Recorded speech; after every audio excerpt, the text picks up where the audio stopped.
The Velcron fleet emerged from faster-than-light travel at the edge of the solar system.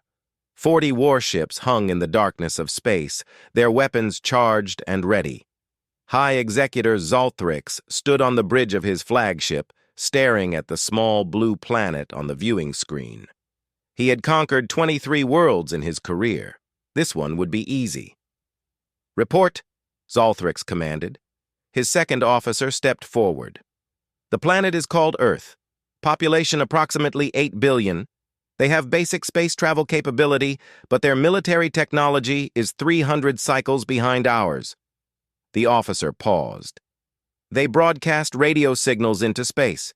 That is how we found them." Zolthrix's mouth twisted into what his species considered a smile. Foolish creatures.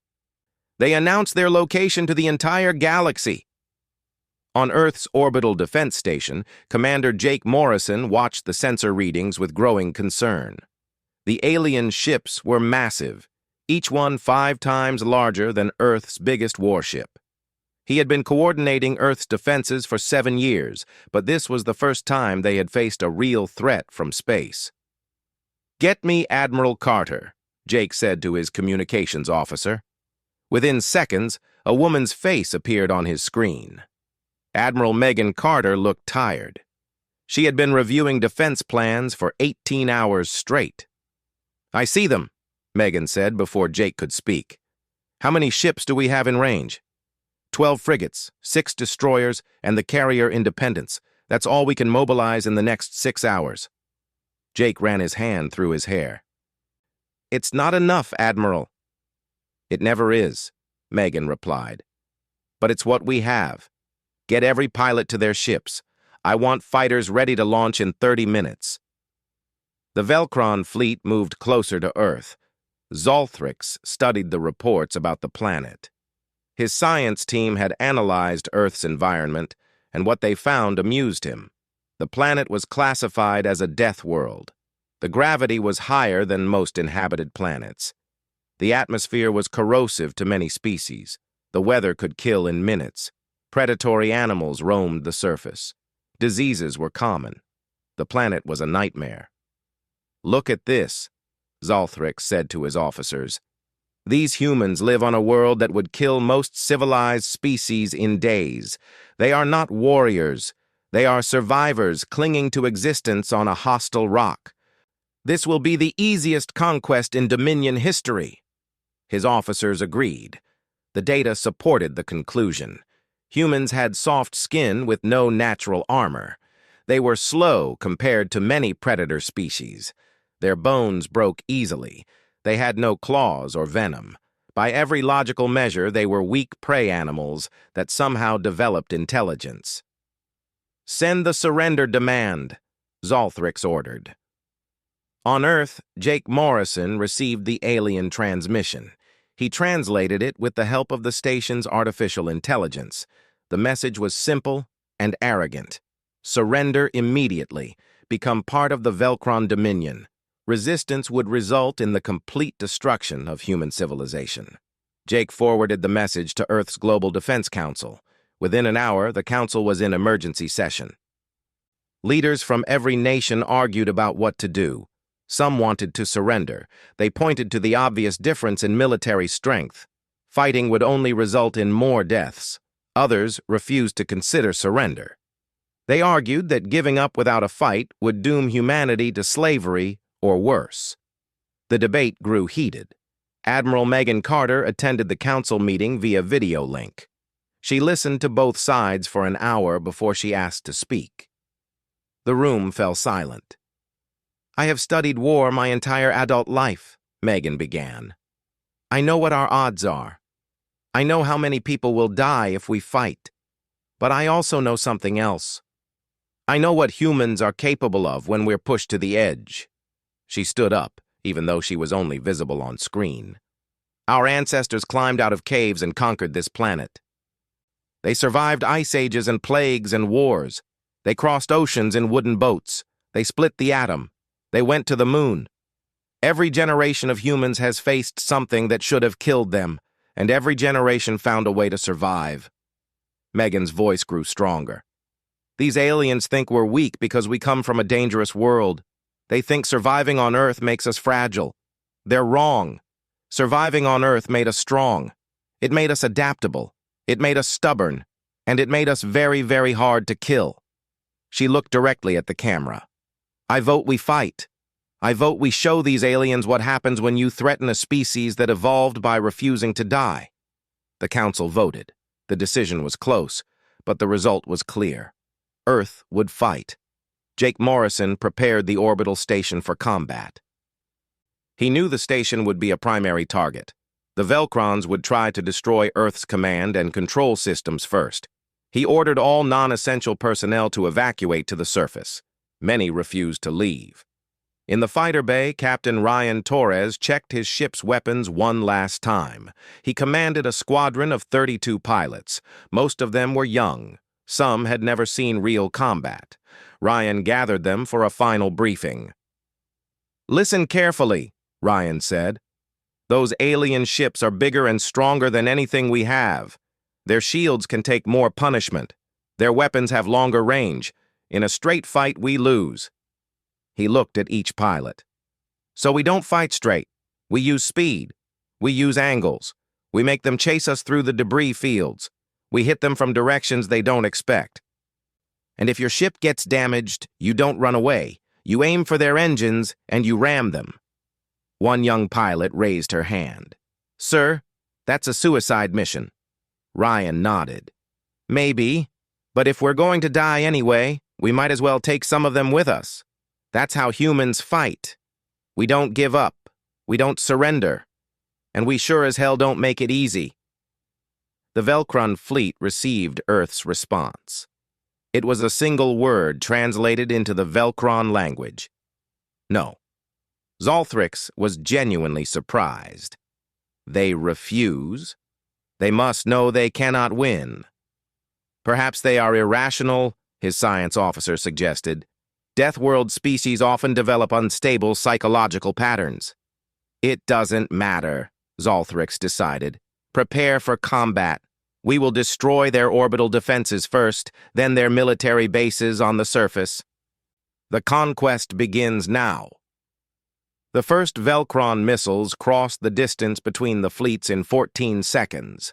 They were designed to overwhelm defensive systems with sheer numbers. 300 missiles launched at once, each one carrying enough explosive power to destroy a city block. Human point defense systems opened fire. Thousands of small projectiles filled the space between Earth's ships and the incoming missiles. Most of the missiles died in the first wave of defensive fire, but not all of them. 47 missiles got through. They struck 3 human frigates and 1 destroyer. The destroyer exploded immediately. The 3 frigates survived but took heavy damage. Admiral Megan Carter watched from the bridge of her flagship. "Return fire," she ordered. "All ships, spread formation Delta 7. Make them work for every hit." Human ships launched their own missiles, far fewer than the Velkrons but moving faster and using erratic flight patterns. The Velkron shields absorbed most of the impacts, but 2 missiles got through and damaged a cruiser's engine section. In the fighter bay of the carrier Independence, Lieutenant Claire Hayes climbed into her cockpit. She was 28 years old and had been flying combat spacecraft for 6 years. Her hands moved automatically through the pre-flight checklist, while her mind focused on the battle ahead. "All fighters launch," came the order over her headset. Claire's ship dropped out of the carrier bay and into open space. 30 fighters formed up around her. They were outnumbered 20-1, but that didn't matter now. "This is Hayes," she said over the squadron channel. "We go for their point defense systems. Get in close, stay random, and don't give them an easy target." The fighters accelerated toward the Velkron fleet. Enemy weapons locked onto them immediately. The space around Claire's ship filled with energy beams and explosive rounds. She threw her fighter into a spin, then dove under a beam that would have cut her in half. 2 fighters behind her weren't as lucky. They disappeared in brief flashes of light. Claire kept moving forward. She could see the Velkron cruiser ahead, its weapons firing constantly at human targets. She armed her missiles and waited for the right moment. The enemy point defense was too thick. She needed an opening.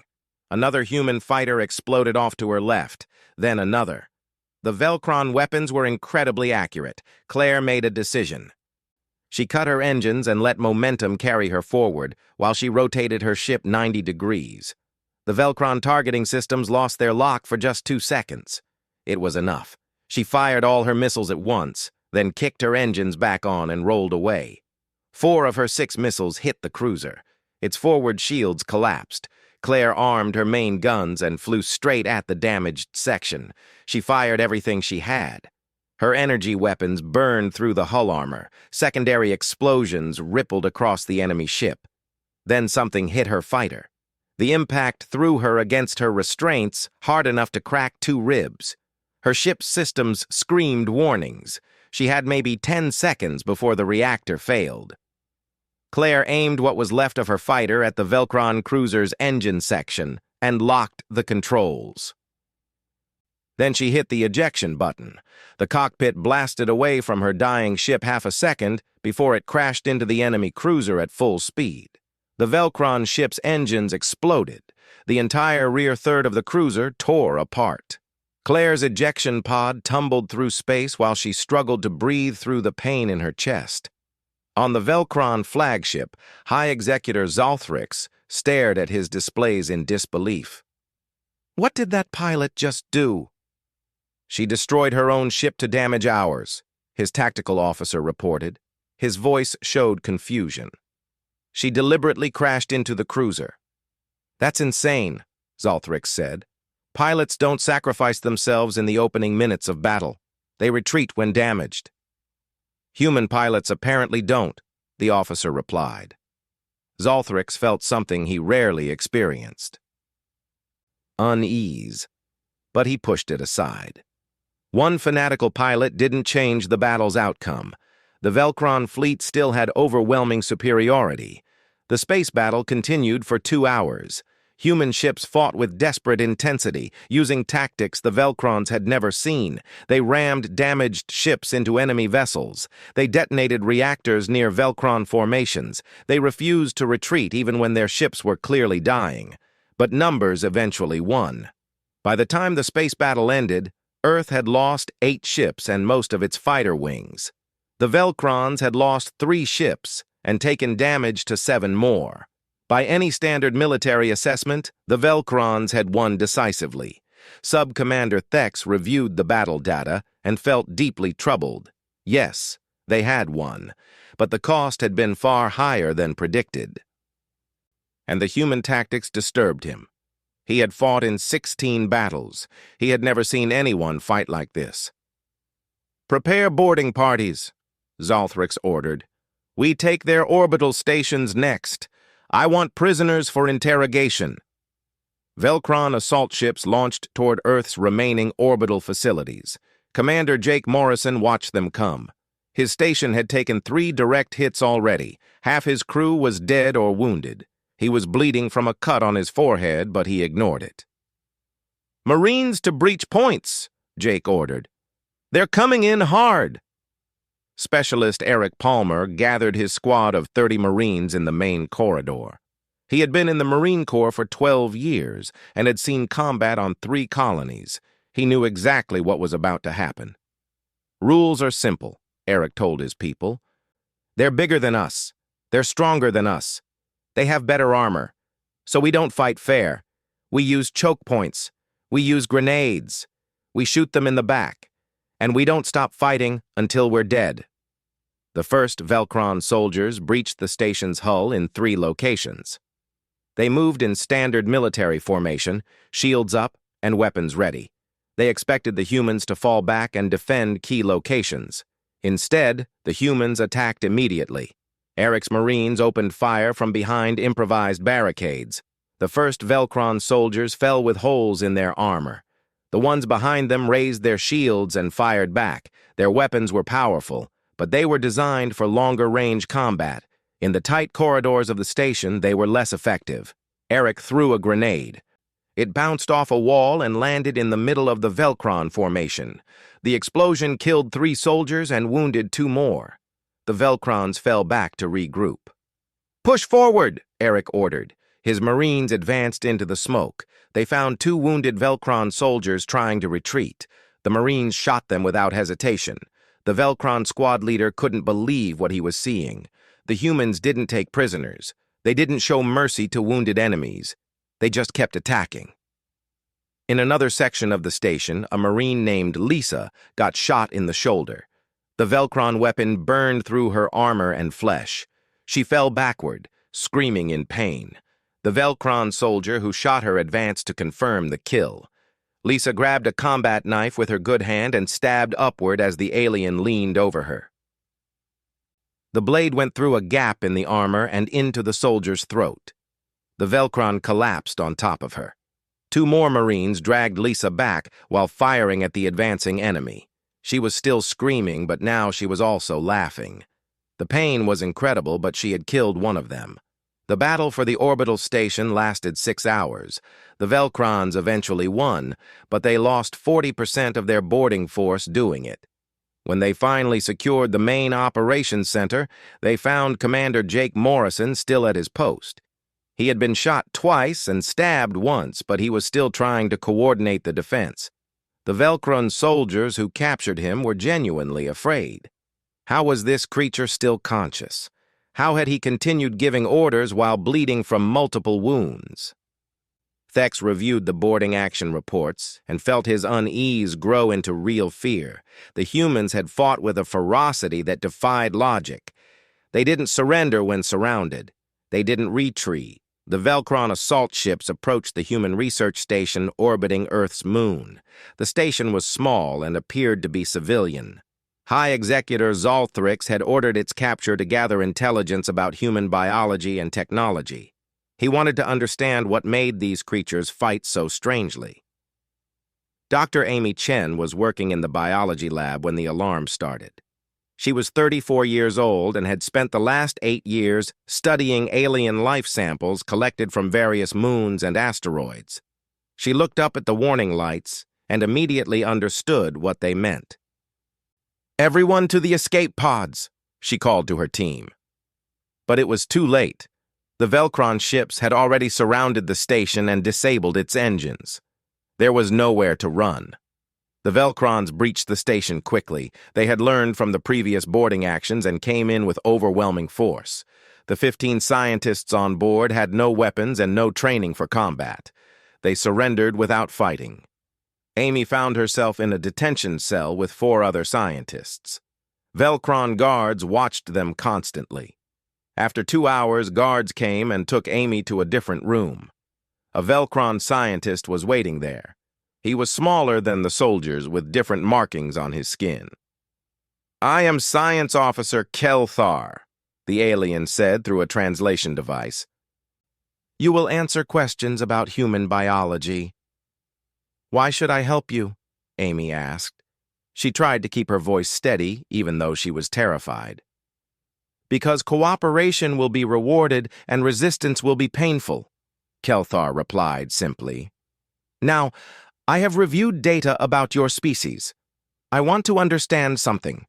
Your planet is classified as a Class 12 Deathworld. This is the highest danger rating in our system. How did your species survive long enough to develop civilization?" Amy stared at him. "What do you mean, Class 12? "Your planet should not have intelligent life," Kelthar explained. He activated a display screen. "The gravity is too high. The atmosphere is too corrosive. The weather patterns are extreme and unpredictable. The surface is covered with predatory life forms. The list of dangers is extensive. Most species would die within days on your world." "Earth is our home," Amy said. "We evolved there. We adapted to it." "Yes, but adaptation has limits," Kelthar argued. He pulled up medical scans from the humans killed in the first battles. Look at these images. Your bone structure is extremely dense. Your muscle tissue is much more efficient than ours. Your cardiovascular system can operate under extreme stress for extended periods. These are not normal traits. Amy realized something. The Velcrons didn't understand. They looked at humans and saw weakness because they were comparing them to the wrong baseline. She made a decision. If she was going to be interrogated anyway, she might as well teach this alien scientist something. "Sit down," Amy said. "I'll explain human evolution to you." Kelthar was surprised by her sudden cooperation, but he sat. "Earth has been trying to kill us since we were single-celled organisms," Amy began. "Every step of our evolution was a fight against extinction. Ice ages, volcanic eruptions, meteor strikes, diseases, predators. For millions of years, only the strongest, smartest, and most adaptable humans survived to have children." She stood up and paced the small room. "You say our bones are dense. That's because our ancestors had to run from predators that could bite through normal bone. You say our muscles are efficient. That's because we had to chase prey for hours across open ground until it collapsed from exhaustion. We're endurance hunters. Do you understand what that means?" Kelthar shook his head. "It means we don't give up," Amy continued. "We track. We follow. We keep going long after our prey thinks it's safe. Our ancestors would chase animals for entire days without stopping. The animal would run until it literally died from exhaustion, and we would still be coming." She saw Kelthar's expression change. He was starting to understand. "Your soldiers are wondering why we fight with such high pain tolerance," Amy said. "It's because pain is just information to us. We evolved to keep functioning with broken bones, with infections, with wounds that would kill softer species. A human with a broken leg can still walk. A human with one arm can still fight. We're designed by evolution to refuse to die." Kelthar stood up abruptly. "You're saying your entire species is biologically optimized for survival?" "Not just survival. Survival on a planet that constantly tried to kill us. We're not warriors by choice. We're warriors by evolution. Every human alive today is descended from the toughest creatures Earth produced over millions of years." Kelthar stared at the human woman. A terrible realization was forming in his mind. "What you're describing, we would classify as a predator species, an apex predator." "That's exactly what we are," Amy confirmed. "We're apes who learned to make tools and build civilizations, but underneath the technology and the art and the philosophy, we're still the creatures who survived Earth. And Earth doesn't produce prey animals. It produces survivors." Kelthar left the detention area and went directly to High Executor Zolthrix. He brought all his data and research. He needed to make the High Executor understand what they were really fighting. While this conversation was happening, Lieutenant Ben Walker was already moving through the Velcron ship. Ben was part of Earth's Special Forces, trained for exactly this kind of mission. He had been tracking the Velcron ships since they captured the research station. When a Velcron cargo ship made a supply run to the captured station, Ben had hidden himself in one of the cargo containers. Now he was inside the enemy ship, moving through maintenance tunnels that were too small for Velcron soldiers. He had studied the ship's layout from hacked Velcron communications. He knew where they were holding the human prisoners. Ben reached a junction in the tunnel system and stopped to check his equipment. He had a sidearm, 4 grenades, a combat knife, and an explosive charge. Not much against an entire ship of enemy soldiers, but it would have to be enough. He crawled through another 100 meters of tunnel until he reached the detention area. He could see 2 Velcron guards through a ventilation grate. He waited until they were looking away, then quietly removed the grate and dropped down behind them. The first guard died before he knew Ben was there. The knife went into his throat with practiced precision. The second guard started to turn, but Ben's pistol was already up. 1 shot to the head. Both guards fell. Ben moved quickly to the detention cells. He found the scientists and disabled the cell locks with an override code he had stolen from Velcron Communications. Amy and the others looked at him with shock and relief. "Let's go," Ben said quietly. "Stay close and stay quiet." They moved through the ship using the maintenance tunnels. Ben had planned an escape route that avoided the main corridors where Velcron soldiers patrolled. They were almost to the hangar bay when alarms started blaring. "They found the dead guards," Ben said. "Run!" The group sprinted through the last section of tunnel. They emerged in the hangar bay just as Velcron soldiers started pouring in from the main entrance. Ben started shooting. The scientists ran for a small Velcron shuttlecraft. A Velcron soldier aimed at Amy. Ben threw himself between them and took the shot in his side. The pain was extraordinary, but he kept moving. He shot the soldier who had hit him, then shot 2 more who were coming through a doorway. "Get the shuttle started!" Ben shouted to Amy. He fell back toward the shuttle, firing as he went. Blood was spreading across his uniform, but his hands were steady. The scientists got the shuttle powered up. Ben made it inside just as they lifted off. Velcron soldiers fired at the departing shuttle, hitting it multiple times, but the shields held. They blasted out of the hangar bay and into open space. Amy immediately went to work on Ben's wound. The Velcron weapon had burned through his armor and into his side. The injury was severe. "You need surgery," Amy said. "Later," Ben replied through clenched teeth. He was piloting the shuttle, setting course for Earth. "We need to get you all home first." Amy looked at this man who had just been shot but was still functioning, still making decisions, still doing his job. She thought about her conversation with Kelthar. This was what she had tried to explain. Humans didn't stop. They kept going until the mission was complete, or they were dead. Back on the Velcron ship, Kelthar was in the command center showing his research to High Executor Zolthrix. "Sir, you must listen to me. We are not fighting a normal species. Humans are apex predators who developed sentience. Every aspect of their biology is optimized for survival in extreme conditions." "I don't care about their biology," Zolthrix replied. "We have superior technology. That's what matters in war." "Technology can be countered with tactics and determination," Kelthar argued. "And humans have more determination than any species I've studied. They have a phrase in their language, never give up. It's not just words for them. It's encoded in their DNA." Zolthrix was about to respond when reports came in about the escaped prisoners. He listened to how a single human soldier had infiltrated his ship, killed guards, and rescued the prisoners while wounded. His officers were embarrassed and angry. Zolthrix was simply disturbed. "How did one human penetrate our security?" he demanded. "He used maintenance tunnels," an officer reported. "The tunnels are too small for our soldiers to enter. We never considered them a security risk." "And he survived multiple weapons hits," another officer added.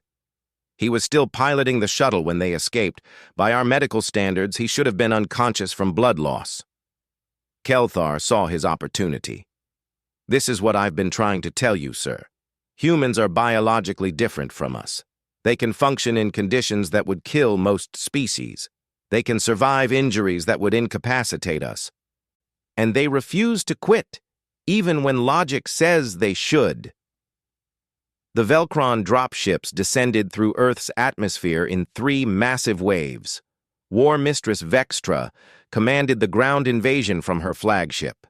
She had conquered 8 planets in her career and never lost a battle. She reviewed the tactical data with confidence. The humans were outmatched and outnumbered. This would be over within days. "Primary landing sites confirmed," her tactical officer reported. "We're deploying forces in 3 locations: North American continent, European continent, and Asian continent. Total deployment is 300,000 soldiers." "Excellent," Vextra said. "Begin operations immediately. I want human military bases neutralized within 12 hours." The first landing occurred in a desert region of North America. Velcron soldiers poured out of their ships, weapons ready and armor active. They expected immediate resistance. Instead, they found nothing. The desert was empty except for sand and rocks and the burning heat of the sun. "Where are they?" a squad leader asked over the communications net. "Scanning shows no heat signatures within 5 kilometers," came the response. "The humans have abandoned this sector." But the humans hadn't abandoned anything. They were watching and waiting. General Lisa Brooks observed the Velcron landing from a command bunker 20 kilometers away. She was 52 years old and had spent 30 years in the military. She had studied every war in human history and learned from all of them. She knew exactly how to fight an enemy with superior technology. "Let them spread out," Lisa said to her staff. "Let them think they've secured the area. Then we hit them from all sides at once." The Velcron forces advanced into the desert, establishing forward positions and scanning for threats. The temperature was 43 degrees Celsius. The Velcron soldiers started feeling the effects of the heat within an hour. Their armor was designed for temperate climates. The desert was draining their energy faster than expected. That's when the humans attacked. Small teams emerged from concealed positions in the sand. They fired anti-tank missiles at Velcron vehicles, then disappeared back into hidden bunkers before the enemy could respond. The attacks were coordinated and devastating. Within 15 minutes, the Velcrons had lost 20 armored vehicles and over 100 soldiers. Vextra received the reports with growing anger. "How are they hiding? Our scanners should detect them." "They're using underground bunkers," an analyst explained. "The structures are lined with material that blocks our scanners, and the heat from the desert is creating interference." "Send in more forces," Vextra ordered. "Overwhelm them with numbers." But numbers weren't solving the problem. The humans had chosen their battlefield carefully. The desert was their ally. Every hour the Velcron soldiers spent in the heat weakened them more. Every attack forced them to use more energy. And the humans just kept coming. On the European front, the Velcrons landed in a forested mountain region. They expected to clear the area quickly and move on to the cities. Instead, they found themselves fighting through terrain that favored the defenders. Human soldiers used the trees for cover and the mountains for high ground. They set traps that killed Velcron scouts. They poisoned water sources. They attacked supply convoys. The Velcron advance slowed to a crawl. A Velcron platoon was moving through a narrow valley when rocks started falling from above. Humans had triggered an avalanche. 20 Velcron soldiers were buried before they could react. The survivors tried to call for air support, but human anti-aircraft teams shot down the first 2 aircraft that responded. The Velcron commander in Europe sent an urgent message to Vextra. "The terrain is more difficult than anticipated. Human forces are using guerrilla tactics. Request additional support." Vextra was starting to understand something. The humans weren't fighting the way civilized species fought. There were no open battles, no honorable confrontations. They hid and ambushed and disappeared. They used Earth itself as a weapon. "Adapt your tactics," Vextra ordered. "Use drones for reconnaissance. Deploy sensor networks. Find these humans and eliminate them." But adapting wasn't easy. The Velcrons had trained for conventional warfare against conventional enemies. They had never faced an opponent that refused to fight conventionally. In Asia, the Velcron forces landed near a major city and immediately met organized resistance. Human military units engaged them in structured combat using fortified positions. The Velcrons were pleased. This was the kind of fighting they understood. They advanced on the city with overwhelming firepower. Human positions fell one after another. The Velcrons suffered casualties, but they were winning. By the end of the second day, they had pushed into the city itself. That's when they discovered the trap. The city was empty. The civilians had been evacuated days earlier. The human soldiers they had been fighting were just a delaying force. And now, the Velcrons were inside a city rigged with thousands of explosive traps. Buildings collapsed on advancing columns. Roads exploded under their vehicles. Sniper fire came from windows and rooftops. The Velcrons tried to retreat but found their supply lines cut. They were surrounded by rubble and death. General Lisa Brooks watched the battle reports coming in from all three fronts. The Velcrons were taking casualties at a rate much higher than expected, but they still had superior numbers and technology. The war was far from over. "We need to bleed them slowly," Lisa said to her command staff. "We can't win head-to-head battles, but we can make every kilometer they advance cost them dearly. We make them afraid, we make them tired, and we make them question if conquering Earth is worth the price." In space, Captain Tyler Grant commanded what remained of Earth's orbital fleet. He had 6 ships left from the initial battles. Not enough to challenge the Velcron fleet directly, but enough to cause problems. Tyler specialized in hit-and-run tactics. His ships would emerge from behind Earth's moon, fire a barrage of missiles at Velcron supply ships, then retreat before the enemy could respond. The Velcrons had to assign warships to escort every supply convoy. It reduced their available forces and slowed their operations. Admiral Megan Carter coordinated the space operations from a hidden command center on Earth's surface. She had survived 3 attempts to kill her and was more determined than ever. She knew the space war couldn't be won, but it could be prolonged. And every day the war continued gave humanity more time to prepare for whatever came next. "Keep hitting their supply lines," Megan ordered Tyler. "Force them to split their fleet. The more ships they have protecting convoys, the fewer they have supporting ground operations." The pattern of warfare continued for 2 weeks. The Velcrons controlled large areas of Earth's surface, but they paid for every meter of ground. Human resistance was constant and brutal. Velcron casualties mounted steadily. Supply problems grew worse. Morale began to crack. War Mistress Vexitra reviewed the casualty reports and felt something close to despair. She had lost over 40,000 soldiers. That was more than she had lost in her previous 3 campaigns combined.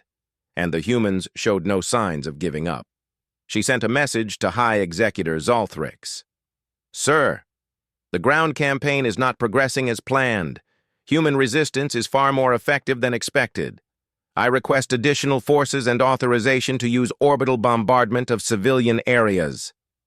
Zalthrix read the message with growing frustration. How was this possible? The humans should have been defeated already. Their military was inferior. Their numbers were smaller, yet they continued fighting. But orbital bombardment of civilian targets would violate Velcron military law. The Dominion had rules about conquest. Conquered populations were valuable. Dead populations were worthless.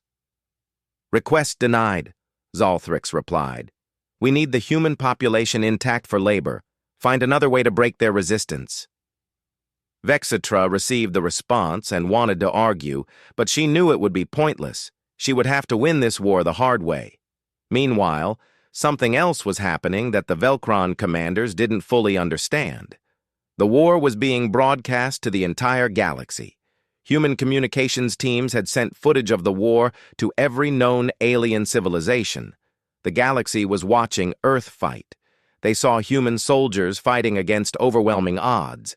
They saw the casualties and destruction, and they saw that the humans refused to surrender.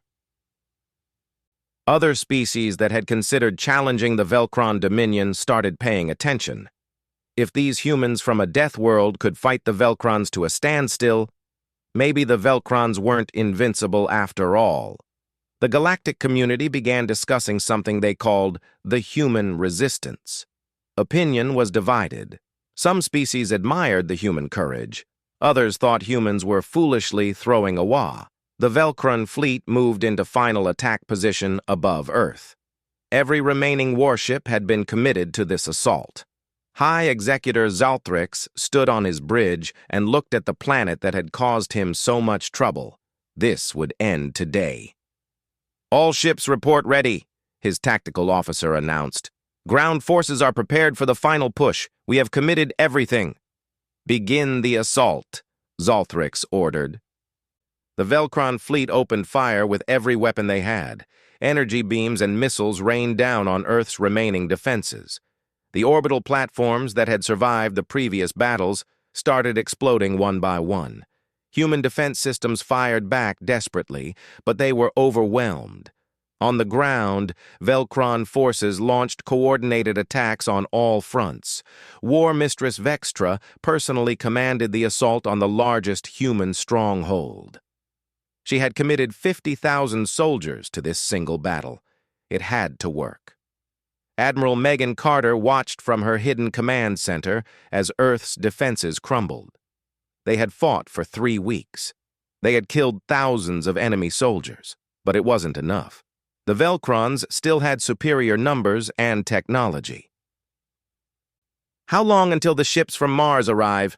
Megan asked her communications officer. 42 minutes, came the reply. Megan looked at the tactical display. 42 minutes might as well be 42 hours. They would all be dead by then.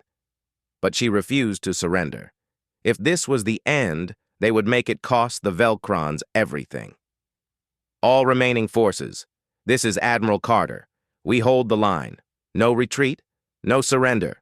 Make every shot count. Make them remember Earth." Across the planet, human soldiers prepared for what they knew would be their last battle. They checked their weapons. They said prayers. They thought about the people they loved. And then they fought. Commander Jake Morrison had been released in a prisoner exchange 2 days earlier. He was back at a military command post, wounded and exhausted, but still coordinating defenses. He watched the Velcron assault and knew they couldn't win. But he also knew that losing with honor was better than surrendering in shame. In the skies above Europe, the few remaining human fighters engaged the Velcron fleet. They were outnumbered 50-1. Lieutenant Claire Hayes had recovered from her injuries and was flying again. Her new ship was damaged and her ammunition was low, but she was still fighting. "This is Hayes to all fighters. It's been an honor flying with you. Let's give them hell one last time." The human fighters dove into the Velcron formation, weapons blazing. They knew they wouldn't survive. They didn't care. They just wanted to take as many enemies as possible with them. Claire locked onto a Velcron cruiser and fired her last missiles. They hit the ship's bridge, killing the captain and several officers. Then her ship took multiple hits. Systems failed. Her cockpit filled with smoke. She was going down, but she was directly above a Velcron troop transport.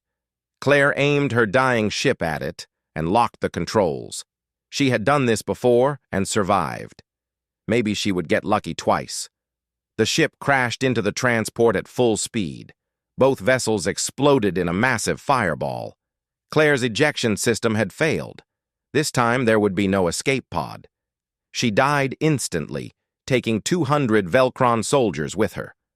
On the ground, Specialist Eric Palmer led his Marines in what he knew was their final stand. They were defending a fortified position outside a civilian evacuation center. The Velcrons needed to take this position to advance. Eric and his Marines were determined that the Velcrons would pay a terrible price. The Velcron assault came in waves. Eric's Marines fought from behind barricades, firing until their weapons overheated, then grabbing new weapons from fallen comrades. The Velcrons advanced step by bloody step. Eric took a shot to the leg and went down. 2 Marines dragged him to cover while still firing. "Leave me," Eric said. "Get back to the line." "No one gets left behind," one Marine replied. They bandaged his leg quickly and helped him back to his position. Eric kept fighting, even though standing was agony. He had been a Marine for 12 years. This was exactly how he had always known it would end. In combat, protecting civilians, refusing to quit. Then something changed. New sensor readings appeared on every human display. Ships were entering Earth's orbit. Lots of ships. Captain Tyler Grant saw them first. "Those are ours! The Mars fleet is here!" 32 warships emerged from behind the moon. They were newly built, designed using every lesson learned from fighting the Velcrons, and they were crewed by humans from the Mars and Moon colonies, people who had watched Earth suffer for 3 weeks and were furious. The new fleet hit the Velcron formation from an unexpected angle. Missiles and energy beams tore into Velcran ships that had committed all their defensive resources to attacking Earth. 3 Velcran cruisers exploded in the first 30 seconds. High Executor Zolthrix stared at his displays in shock. Where did those ships come from? Mars and Moon colonies, his sensor officer reported. They must have been building them in secret. Sir, they're targeting our supply ships and command vessels. They know exactly where to hit us. The battle in space shifted dramatically. The fresh human forces attacked with savage intensity. They used the same desperate tactics as before, but with newer, better ships. The Velcrans tried to respond, but they were caught off balance. Admiral Megan Carter saw the reinforcements arrive and felt hope for the first time in days. All forces, this is Carter. The cavalry has arrived. Push back. Drive them off our world. Human forces on the ground, on the verge of collapse, suddenly found new energy. They counterattacked with renewed fury. Velcron soldiers, already exhausted and demoralized from 3 weeks of brutal fighting, started to break. War Mistress Vextra watched her assault collapse and couldn't understand what happened. Her soldiers were retreating. The humans, who should have been defeated, were advancing. This was impossible. In space, the Velcron flagship took multiple hits. Systems failed across the ship. Fires broke out on 3 decks. High Executor Zolthrix tried to maintain control, but his ship was dying around him. A human boarding party breached the flagship. 20 Marines, led by a lieutenant named Gary Mason, fought their way to the bridge. The Velcron guards fought desperately, but the humans were unstoppable. They had waited 3 weeks for this moment. Commander Jake Morrison was with the boarding party. His wounds had reopened and he was bleeding again, but he didn't care. He wanted to see the Velcron commander's face when he realized he had lost. The Marines blasted through the bridge doors. Zolthrix stood in the center of his command center, surrounded by dying officers and failing systems. He saw the humans enter and finally understood what Science Officer Kelthar had tried to tell him. These weren't prey animals. These weren't weak survivors from a death world. These were apex predators who had beaten evolution itself and then turned their survival instincts into military tactics. Jake Morrison aimed his weapon at Zolthrix. Surrender your fleet. Order all Velcron forces to retreat from Earth. Do it now. Zolthrix looked at the human commander. The creature was wounded, bleeding, should barely be conscious, but he was standing straight and his weapon was steady.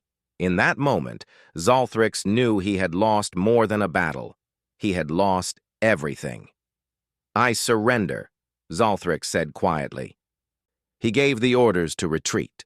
The Velcran fleet began withdrawing from Earth's orbit. Ground forces pulled back to their landing sites and evacuated. The 3-week war was over. Earth had won. But the victory was devastating. Human casualties numbered in the hundreds of thousands. Cities were destroyed. Orbital stations were wrecked. The economic cost would take decades to recover from. Admiral Megan Carter stood in the ruins of a military command post and looked at the departing Velcron ships. They had won, but the price had been terrible. Science Officer Kelthar's report had been spreading through galactic communications during the final battle. Every major civilization had received it. The report detailed human biology, human tactics, and the terrible lesson the Velcrons had learned. The report concluded with a warning that would spread across the galaxy and change humanity's place in the universe forever. Humans evolved on a Class 12 death world. Every aspect of their biology is optimized for survival in extreme conditions. They possess abnormal pain tolerance, enhanced healing factors, and a psychological resistance to surrender that borders on pathological. They do not fight like civilized species. They fight like the apex predators they evolved from. Any species considering military action against Earth should understand what war with humans truly means. You will not be fighting an army. You will be fighting millions of years of evolutionary survival instinct weaponized into military doctrine. They will use their own planet against you. They will turn your advantages into weaknesses, and they will never, ever quit. This report is titled Deathworld Warning for a reason. Humans are not the strongest species. They are not the smartest species, but they are the most stubborn, the most adaptable, and the most dangerous when threatened. War with humans means fighting the monsters that survived Earth's attempts to kill them for 4 billion years. The Velcron Dominion lost 60% of its fleet fighting Earth. Thousands of our finest soldiers died. And in the end, we retreated. This is my warning to the galaxy. Never underestimate a Deathworld species, and never, under any circumstances, invade Earth. The report went viral across galactic communications networks. Species that had never heard of humans suddenly knew everything about them. The footage of Earth's desperate resistance played on alien news broadcasts. The image of human soldiers fighting impossible odds became famous. Within days, a new phrase entered galactic language. Never invade a death world. 2 months after the war ended, Admiral Megan Carter stood before representatives from 20 different alien civilizations. They had come to Earth to discuss trade agreements, diplomatic relations, and mutual defense pacts. The war had made humanity famous. Now, everyone wanted to be humanity's friend. Megan gave a speech that would be remembered for generations. We didn't want this war. We asked for peace. We offered to talk. But when war came to our world, we fought with everything we had. Not because we're aggressive, not because we're violent, but because we're survivors. Earth made us that way.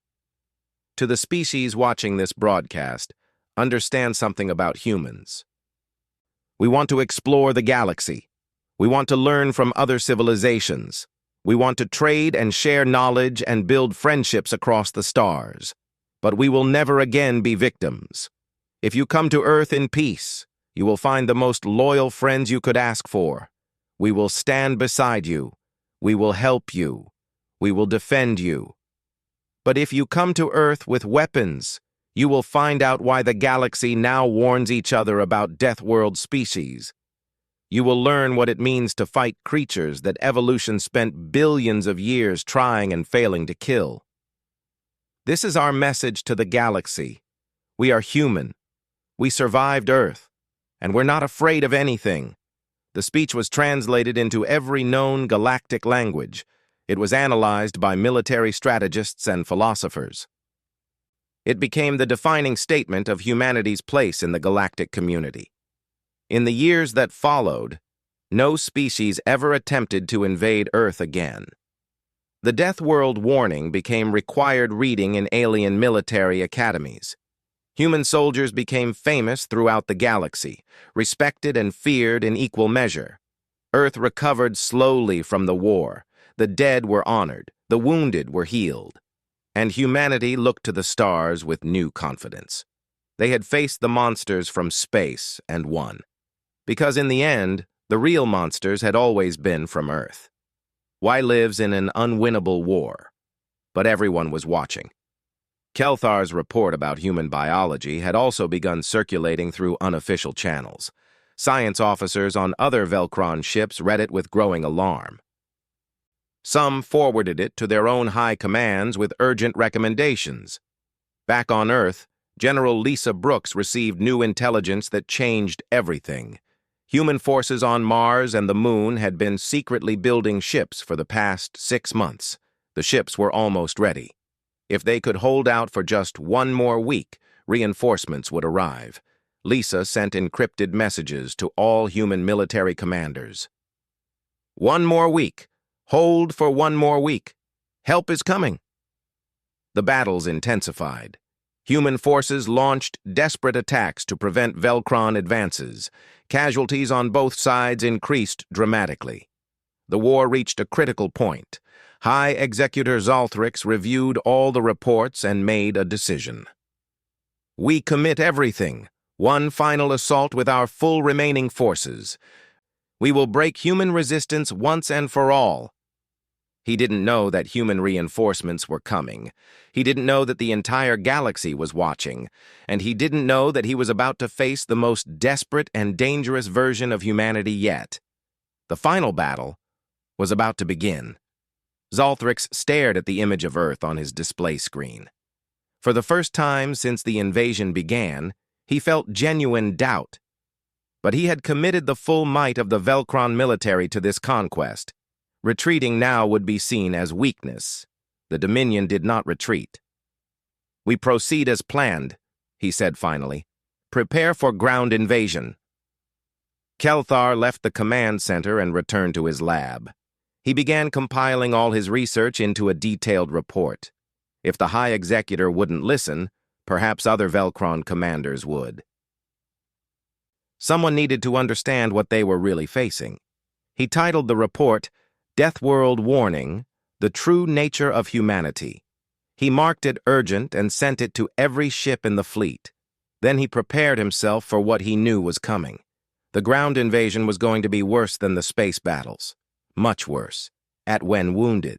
Some had actually used their own injuries to lure Velkron soldiers into traps. He went to High Executor Zalthrix with his concerns. "Sir, I believe we need to reconsider this invasion. The humans are not fighting like any species we've encountered before." "They're desperate," Zalthrix replied. "Desperate prey fight harder. It changes nothing." "With respect, sir, this is more than desperation. I've studied the casualty reports. Many humans continued fighting with wounds that should have incapacitated them. Their pain tolerance is abnormally high." Zalthrix waved away the concern. "They come from a death world. Perhaps they evolved higher pain resistance. It doesn't matter. We proceed with the ground invasion as planned." Thex wanted to argue more, but he knew it was pointless. He returned to his duties and began preparing for the next phase of the war. On the Velkron ships, soldiers shared stories about the humans they had fought. The stories grew with each telling, becoming more frightening. One soldier claimed he had shot a human 5 times before it finally stopped moving. Another said a human had bitten through his armor before dying. The stories spread through the fleet like a disease. By the end of the first day, Velkron soldiers were requesting extra ammunition and thicker armor. They were starting to understand something their commanders refused to see. They weren't fighting soldiers. They were fighting something worse. The Velkron warships moved into attack formation, their weapons powered up. Across the fleet, soldiers prepared for an easy victory. On Earth and in orbit, humans made their own preparations. They checked weapons. They said goodbye to families. They prayed to various gods. And they waited. Jake Morrison stood on the bridge of the orbital station, watching the alien fleet approach. He thought about his wife and daughter on the surface below. He thought about all the people depending on him to coordinate the defense. He thought about Megan Carter's speech about human survival. "All stations report ready," his tactical officer announced. "Good," Jake said. He opened the channel to all human forces in the solar system. "This is Commander Morrison. The enemy is approaching. Remember your training. Remember what we're fighting for, and remember that humans don't quit. We never have, and we're not starting today. Morrison out." He closed the channel and watched the alien ships come closer. The battle was about to begin.